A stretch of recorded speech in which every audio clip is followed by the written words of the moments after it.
Bonjour, nous sommes le mardi 4 juin 2024 et nous allons parler de la Chine et de la Lune, puisque la Chine dit avoir collecté des échantillons de la face cachée de la Lune, donc de l'autre côté, puisque la Lune ne présente qu'une seule face à la Terre, et là ils auraient planté aussi un drapeau incroyable.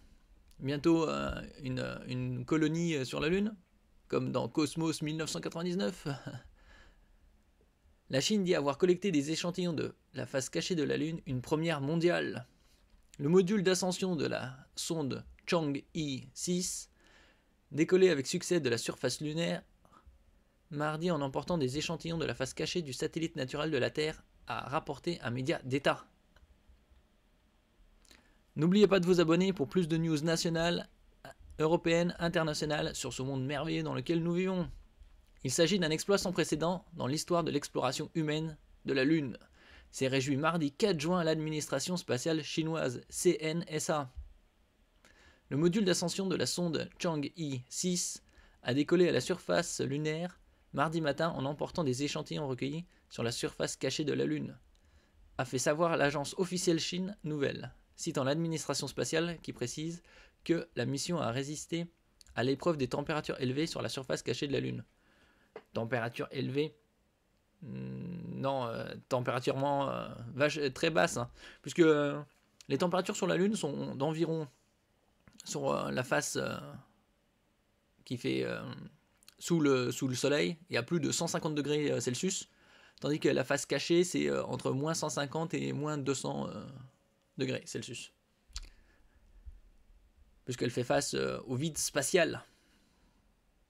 Après son décollage, le module est entré dans une orbite prédéfinie autour de la Lune, a ajouté la CNSA. Chang'e 6 a aluni dimanche dans l'immense bassin pôle Sud Aitken, l'un des plus grands cratères d'impact connus du système solaire, situé sur la face cachée selon l'administration spatiale. Bientôt ils construiront une base. Il y avait des rumeurs comme quoi ils voulaient s'allier à la Russie et construire un chemin de fer sur la Lune. La science-fiction. La mission de la sonde, d'une durée prévue de 53 jours, avait débuté le 3 mai. Pour le recueil d'échantillons, elle dispose d'une foreuse pour effectuer les prélèvements sous la surface lunaire et d'un bras robotique pour attraper de la matière directement sur la surface.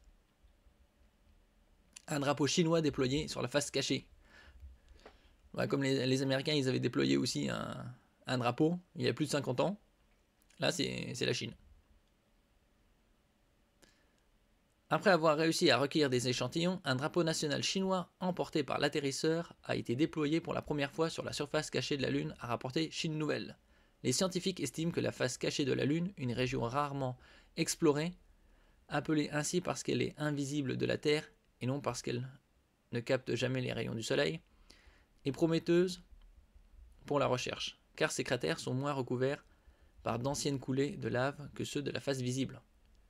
Oui, d'un autre côté, la face cachée de la Lune aussi, elle rentre dans des zones, que ce soit face à la lumière du soleil ou le vide spatial.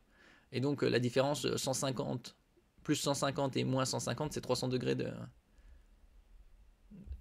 différence. Les échantillons prélevés pourraient permettre d'en savoir davantage sur la formation et l'histoire du satellite naturel de la Terre. Ils permettront également de mieux comprendre l'origine du système solaire et de mieux préparer de futures explorations, a souligné un porte-parole de la mission Chang'e 6, Ge Ping, cité par l'agence Chine Nouvelle. Une mission habitée en 2030, sont un peu plus de 5 ans. La CNSA n'a pas donné d'informations exhaustives sur la suite de la mission. Selon des sites spécialisés, des échantillons devraient rester quelques semaines en orbite lunaire avant d'entamer leur retour sur Terre autour du 25 juin. Il y avait aussi un milliardaire japonais qui voulait orbiter autour de la Lune, mais a annulé à cause du retard. Bon, il va peut-être relancer par la suite. La mission Chang'e 6 s'inscrit dans le cadre de l'ambitieux programme lunaire chinois. Parmi ses principaux faits d'armes, il a réussi à poser sans encombre un engin sur la face cachée de la Lune en 2019 du jamais vu. En 2020, il a également ramené des échantillons lunaires de la face visible de l'astre, ce qui constituait alors une première pour un pays depuis plus de 40 ans.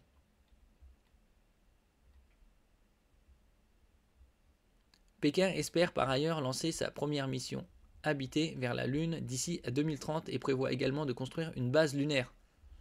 On verra. Parce que dans les années, comme je le disais, dans les années 2000, dans les années 90, il parlait déjà de l'homme sur Mars en 2020. On n'y est pas. Dans les années 2000, sous George Bush Jr., il parlait du retour des Américains sur la Lune en 2020. Là, on n'y est pas non plus, on est en 2024. Donc, 2025, voire 2030. Même là... Alors, est-ce que la Chine enverra un homme sur la Lune en 2030 et construira une base lunaire? On verra. Probablement pas. La Chine a considérablement développé ses programmes spatiaux sous la présidence de Xi Jinping, injectant des milliards de dollars dans ce secteur afin de rattraper les leaders américains et russes. Le pays a déjà enregistré plusieurs succès, notamment la construction de la station spatiale Tiangong, où a été envoyé en avril un nouvel équipage de 3 astronautes. Les astronautes chinois sont appelés taïkonautes. Les États-Unis accusent le programme spatial chinois de cacher des objectifs militaires et de vouloir assurer une domination de Pékin dans l'espace. Pékin ou Beijing. Bon, les Américains aussi veulent une domination dans l'espace. Hein. Washington prévoit d'envoyer à nouveau des astronautes sur la Lune d'ici à 2026 avec sa mission Artemis 3. Ah ouais, d'ici donc 2 ans. On verra, parce que ça va faire quand même depuis 1969 déjà. Donc ça fait plus de 50 ans que l'homme n'a... Les derniers hommes sur la Lune, ça aurait été de 1972-73 environ. On verra. Hein. Si en 2026 les Américains réussissent à envoyer les hommes sur la Lune. On verra ça en direct, en ultra haute définition, HDR et tout.